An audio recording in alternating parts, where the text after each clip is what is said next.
La lutte pour les droits des femmes au niveau national, j'estime que les avancées sont tellement timides. Les lois sont confectionnées par les législateurs, mais la mise en œuvre n'est pas effective, n'est pas palpable sur terrain.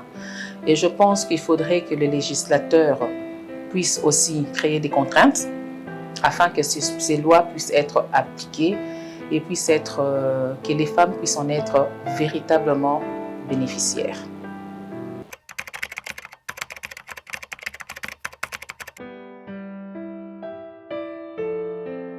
La parité ne doit pas être comprise comme cadeau. La femme évolue à côté de l'homme. Nous avons tous les mêmes cursus scolaires, universitaires, carrières. Et pourquoi la parité doit être comprise comme cadeau? Justement, quand on parle de la parité, on estime qu'il y a des injustices, il y a des inégalités. Donc, eu égard et constat de tout ça, je crois que nos aînées femmes ont estimé qu'il a fallu s'arrêter un jour et commencer à revendiquer véritablement nos droits.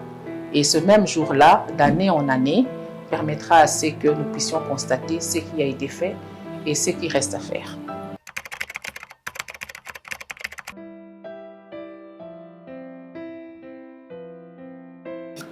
Cette idée, je pense qu'elle n'est pas du tout valable parce que la lutte des droits des femmes n'est pas seulement réservée aux femmes qui veulent accéder à des sphères décisionnelles. C'est aussi bien réservé à des femmes telles que maraîchères, des femmes veuves, des femmes de tous les jours. Quand on parle des femmes agricultrices, les droits des terres est souvent terrible quand il y a un veuvage. Les terres sont spoliées. Et qu'entendez-vous de ces femmes-là? Qu'est-ce que ces femmes-là peuvent bénéficier? De quels droits? La mise en œuvre de ce droit-là ne pourra pas être appliquée pour elles, seulement pour les femmes qui veulent accéder à des sphères décisionnelles. Plus il y a des femmes, plus on peut encore lutter, plus on peut encore espérer qu'à travers ces réseautages des femmes-là, que ces lois-là puissent être véritablement appliquées au profit des femmes de la base au sommet.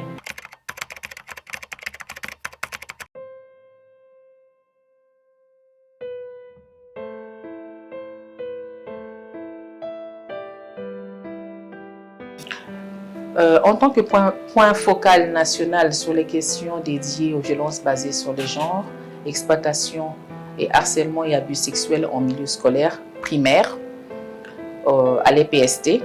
Donc, c'est un projet PERS, projet d'équité et de renforcement des systèmes éducatifs, financé par la Banque mondiale qui vient en appui à la gratuité de l'enseignement primaire. Disons, c'est un poste nouvellement créé, donc nous sommes en train d'expérimenter avec le PERS et la Banque mondiale et l'EPST comment arriver à éradiquer la violence, les abus sexuels en milieu scolaire. Pensez-vous que ce sont des questions taboues quand on entend sexuel? Mais ça existe réellement. Donc, c'est-à-dire une journée du point focal commence par la réception des plaintes. Ça peut être à toute heure. Et je dois la référer, la signaler dans les 24 heures, la traiter, l'investiguer et savoir qui est l'auteur, la victime. Si la victime a été prise en charge par un circuit de référencement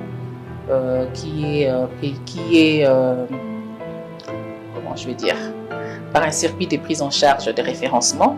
Donc, ça peut être le circuit de prise en charge des référencements. C'est la prise en charge médicale d'abord, psychologique, psychosociale, juridique.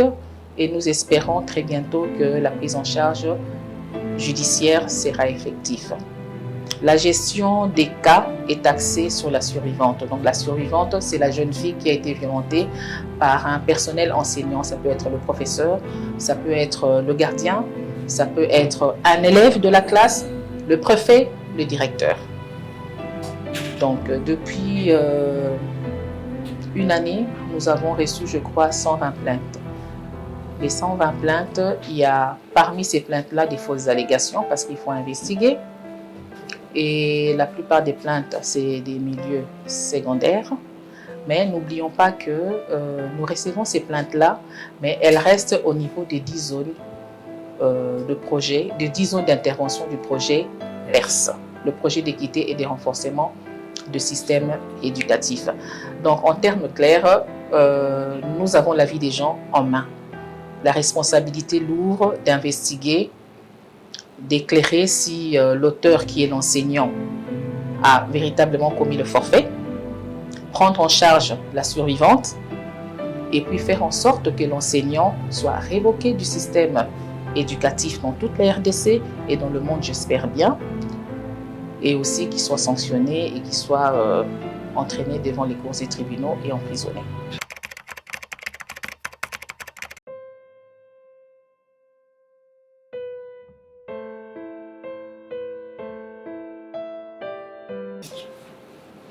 L'autonomie de la femme congolaise dans la lutte contre les changements climatiques est un vaste thème.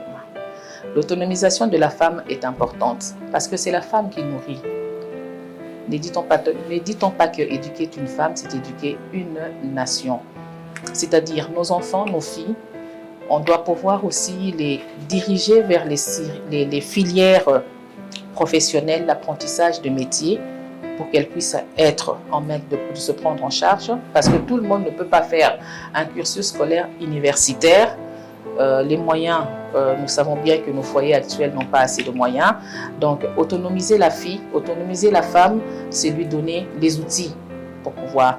Et je pense que l'État a un grand rôle là-dessus, accompagner bien sûr des organisations, tous azimuts pour la sensibilisation. En termes de changement climatique, je dirais que quand on parle des changements climatiques, on parle de l'environnement, on voit tout particulièrement beaucoup de subventions. On parle en termes de milliers de dollars, des millions de dollars. Mais en quoi bénéficie la femme quand on parle de la femme qui vend le charbon?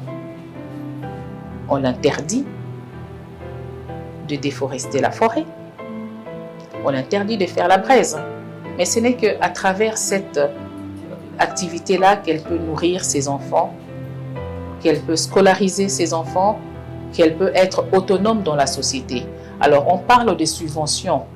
Est-ce que la femme rurale en bénéficie? Je ne pense pas.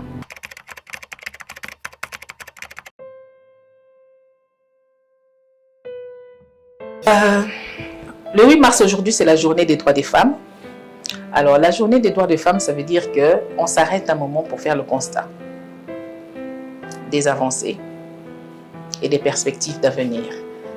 Et je pense que la jeune fille doit continuer à avoir des modèles, à poursuivre ses ambitions et ses rêves, à ne pas s'arrêter, à ne pas se voir moins que le jeune garçon, à continuer ses études et à faire carrière. Donc, je dois dire qu'une femme peut aussi bien faire carrière et une femme peut aussi bien évoluer en étant mère de famille. Oui, moi j'ai eu des modèles. Oui, je dois dire qu'en RDC, s'il y a une femme qui m'a inspirée, qui m'a coachée, qui m'a accompagnée, c'est particulièrement Marion Jokiana. Donc, elle m'a adoptée comme collaboratrice, elle m'a adoptée comme fille.